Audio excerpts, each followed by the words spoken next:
Charity, Kat, welcome to New York. Thank you. I'm so excited to be here. I live here. I know you've been living here, but welcome to New York Fashion Week. Yes, thank you. Oh, thank you. It's my first one. It's your first one. What are you most looking forward to? I feel like I'm just like the whole aura of like how the city's gonna turn in and be like, and meet new people. Yeah. I'm very excited for that. What was your reaction watching Jenn's finale? Obviously, you feel for her, but like, what was Devin doing? What was this laughing? Like, he was just. What was his? Something.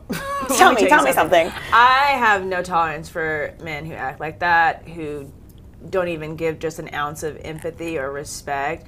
Like, granted, I don't have full context and know everything in regards to their relationship, and honestly, how that entire finale played out, like, again, like, I feel so sorry for Jenn, and I just hope that she takes this time now to heal from that, because it's that's traumatizing. Like, I had a great, like, ending, and it was, like, my season was still traumatizing, but the way that was played out was just wrong. And for Devin, as someone who we saw profess his love on national television every single week, like, and having these little, like, moments where I felt like, even just from my therapeutic lens of like, okay, there might be a little bit of, like, you know, gaslighting, a little manipulation here, but like, you try not to, like, you know, fully insert yourself because you don't really know. But then that showed it all in the finale. Like, how he sat on that couch, this girl was crying her eyes out. I'm just like, there's not an ounce of comfort. There's no empathy at all. So that was really hard for me, especially knowing that for me in my past, dealing with people who had similar characteristics as that was scary. It was so bizarre that he didn't even try to be sorry. Like, he didn't even fake it. No. Yeah. At that point, so I'm like, is it ego? Is it pride? Like, what is it? Like, what's going on? What it is. No way. No, because not to make everything about me, but when I watched that, now I didn't get a finale, obviously, with Paradise because the world wouldn't be able to handle it. But unfortunately, like, I experienced something almost identical to that. So it was emotional for my family and I to watch. Almost like I felt like it was like me, like, saying what I've wanted to say on a public platform, because that same exact experience happened to me, like, broken up over the phone out of nowhere. How to watch our, like, you know, engagement and be so confused because like we had broken up like maybe 2 weeks before the engagement aired, and I think that was kind of like where they were at with their timeline too. And it just like shows that like men that are so unwilling to take the time to understand themselves and their emotion comes off so unempathetic to the other partner, whether it's intentional or not. Do the work so that way you're not hurting people.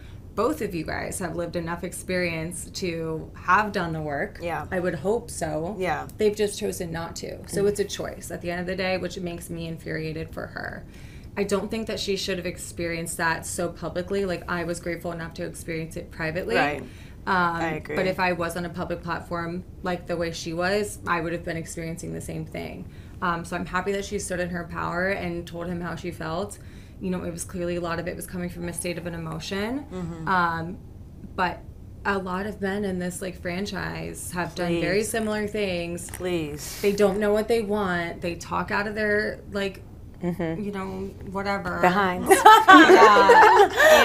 it's at the expense of someone else's feelings. So, like, I always said, I'm done being your collateral damage. And, like, as she should be, too. Because...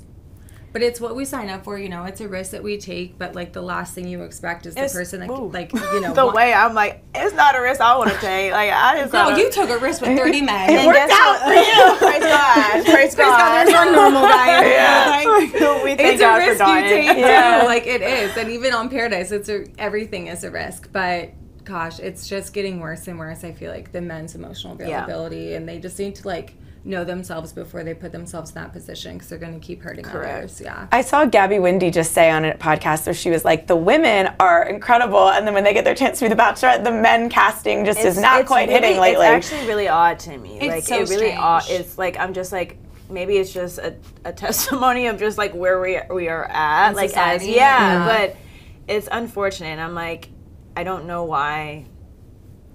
they can't do better than that. Yeah. I wonder what our Golden Bachelor men are going to be like. Honestly, will they be emotionally mature enough for this? I would listen. If I don't they know. aren't, I'm gonna be like, literally, we're done. Okay, I don't know because I have feel faith. like I have faith. I have faith, but at the same time, like, I don't. Or like, Joan, come with us. Because men, like, if they don't choose to like get to where they need to be, they're not going to. It doesn't matter how many years you lived or life's experiences. Like, if you don't choose to look in the mirror or life hasn't forced you to, they're just gonna keep going because they've never been told they're the problem. That's life. That's anybody. Truly. I think that's men and women. Yeah. But I think men experience it a little bit differently because, like, sure. women are told more that we're the problem more often than not. So we're just like, okay, I guess we gotta fix that. Yeah. Whereas they could just get by. Yeah. I did see you respond to a clip of someone trying to put you in the club with Jeremy and Devin and whatever. Have you ever met Devin? Let me tell you one thing. If you're gonna come this way, absolutely come correct. 'Cause I've never met that man, never went out with that man. And I'm like, let's be for real. They're like, oh, Devin's probably filming this TikTok. I'm like, make it make sense. The math, the formula is incorrect. Like, why would I post a film? The math ain't math. And it's not, like, it's me behind the lens. But, like, it was literally a few days following Maria's birthday party, and it was a bunch of other Bachelor people there. So I understand, like, and this is the timing of it. Obviously, I can take accountability. Probably not the best time, but granted, I also didn't know how the season was going to end. So I was like, okay, yeah. Of course you didn't know that's what was going on. But no, that was a little, I was like, shut it down.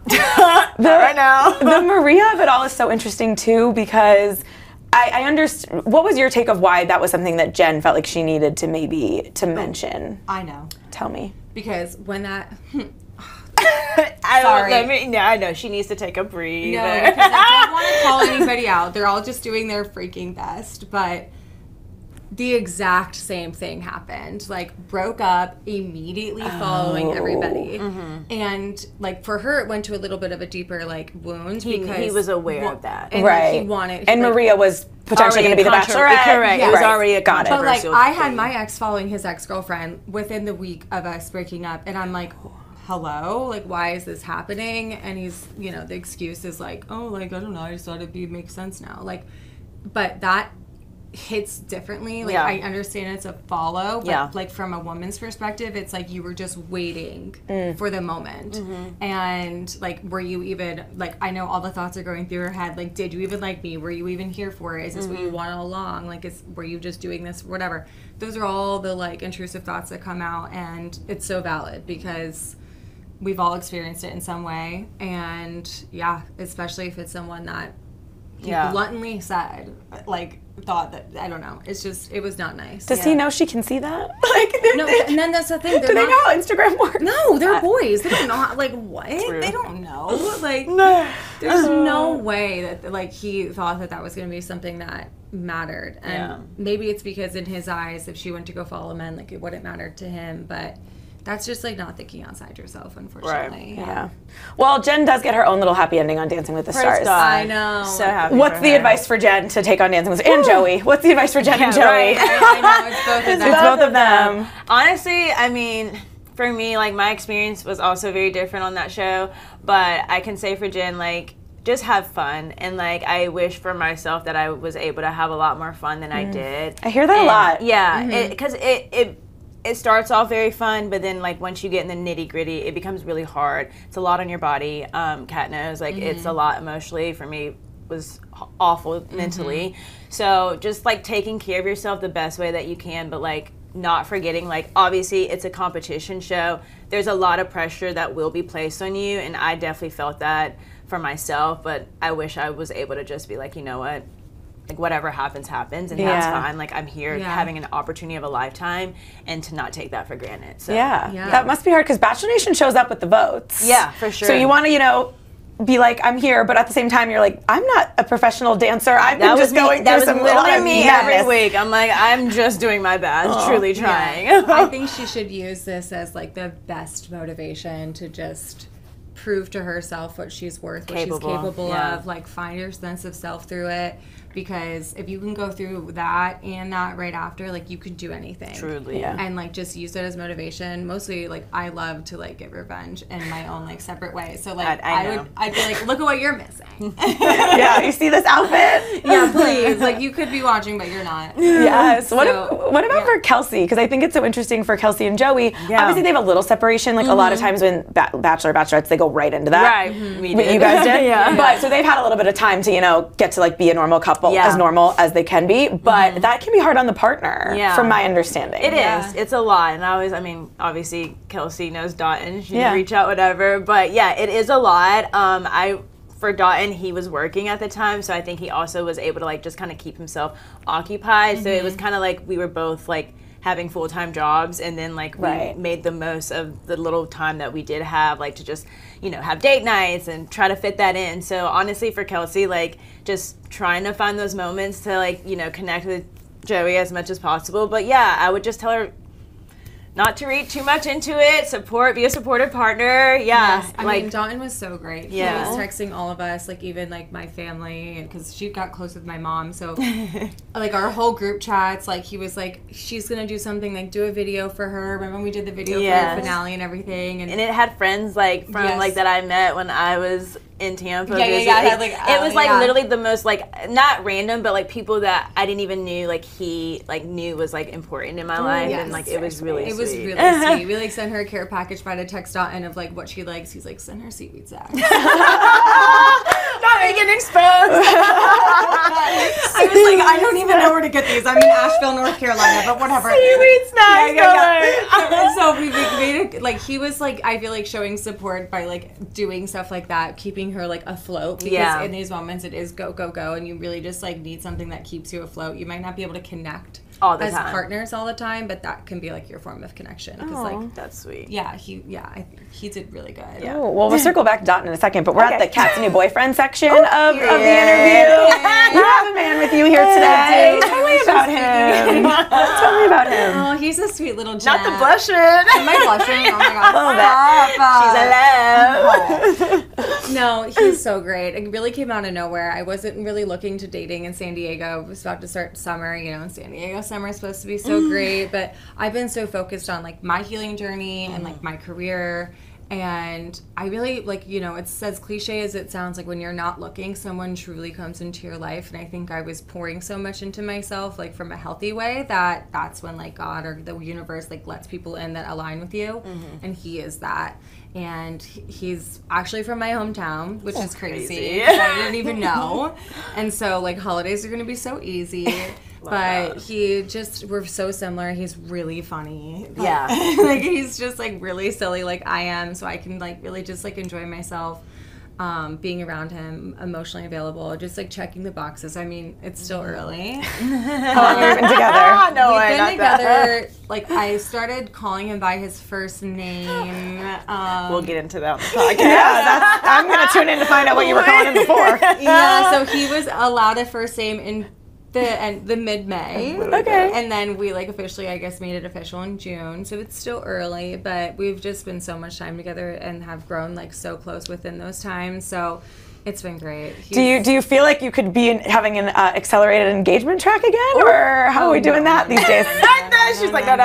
We're taking things very slow, which is Okay. what I mean by not giving him a name. Like Yeah. I wanted to really just like see who people are, being in the reality world, being on Paradise, like you can create people so easily in your mind, and I didn't want to do that again because I'm a lover girl, so I'll do that.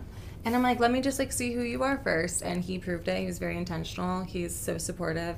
Truly. He's like way too pretty for like I say that. And I was I'm like, you're like way prettier than me. Like, I don't know how to feel about this. But I'll You're take both, you're a pretty couple. Yeah, yeah, there's- but I was like, you're gonna hurt my feelings. No. So, but he hasn't. He's really sweet. Would you say that taking it slow and the emotional availability you're mentioning is the biggest lesson you learned from your last relationship that you're taking into this Oh, one? absolutely.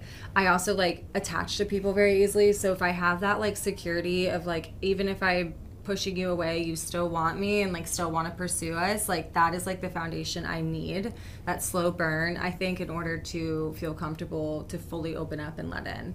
But I mean, those are all things I learned after the fact. lessons came with being on Paradise for sure. Yeah. A few questions about wedding planning. Yeah. How's it going, girl? It's going. Honestly, we have taken a pause on it, and I can say that. Like, I'm totally fine announcing that or saying that. I feel like people ask, like, all the time, like, how's wedding planning or where are we at? And it's like, for me, I got in this space where I just felt this constant pressure of, like, I need to check off something every month or every week.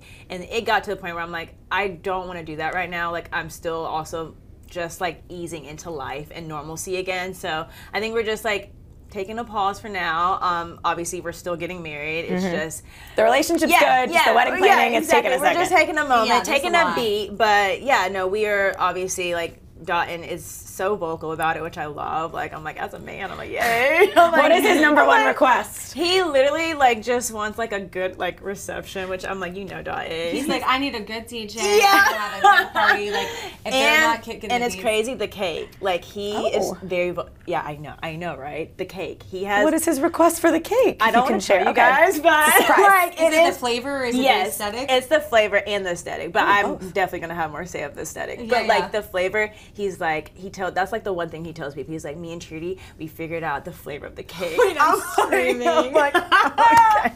He loves it. So when the time comes, we'll like drop some hints there. But that's like, he's just vocal about the most random things. Like, but I'm just be good. yes, I'm just glad he's involved and he wants to have a say. So it makes it like fun for me and for the both of us. Yeah. But yeah, less pressure for me, I should say. Oh, I love that. Yeah. Ooh, the cake. I can't wait to see this cake. No, listen. Whenever this wedding happens. You've teased a little bit, maybe 2 wedding dresses. Yes. I know you probably can't say too much, obviously, Yeah. because Dotton's definitely watching this. But can you tell me anything, or was it what you expected you were going to want? Okay, so obviously for bridal fashion week, that was like the first time I ever like tried on dresses, Right. and I think I came in like bridal fashion week having this idea of like, oh, these are the types of dresses that I wanted, but like I'm telling you, everything changes the moment you put it on, and so like my entire frame of like where I thought it was going to be is totally different. So it's exciting in a way, but then I think also it allows me like more freedom now to like get creative, because one of my dresses will be custom, so that's going to be super fun. So I just am excited about that. Yeah, like just having the creativity to plan that out. But yeah, it totally changes. So yeah, I've heard that so many times Yeah. too. Like with my girlfriends, they think they like something and then they go on and they're like, because it's just like, and I think I see it like I have like a vision board on Pinterest. Like, you know, you have all these things where it's like, yay, like this is going to be it, and then like you just have to know your body type, like how your proportions. I'm like, yeah, this probably isn't fitting. Like, I'm very petite, so some things just didn't look as good on, and then others looked great. So I think, yeah, we know which path to take now. And we have an announcement to make. we do. Let's talk about it. Yeah, Let's do it. A podcast. it's coming. What's it called? What's going to be about? Let's do it. Tap in. Tap in. Tap in. Yes, truly. it's a long-awaited moment that people keep saying that we needed to do from the moment that they saw us together. So Yeah. something that we usually say to each other whenever we need to grab their attention, and I think it's applicable to so many different things. So that's the title right now. Tap in with Like, if Charity you and Kat. ever listen to our voice memos, it's like, tap in right now. Hello, get up. If you know anything about me and Kat and our backgrounds, like, I come from a mental health background. Kat is a nurse practitioner. And so I think obviously with us both being or coming from the reality TV world as well, we both went through very unique experiences, very different, but also at the core and the underlying, like I think we both share a lot of like similarities in that. And so I think we just want to give this like podcast to be a space for like anyone and our viewers, our listeners, our guests who have shared, you know, or experienced those things as well. And just like really just, you know, promoting inclusivity, all of that. Yeah,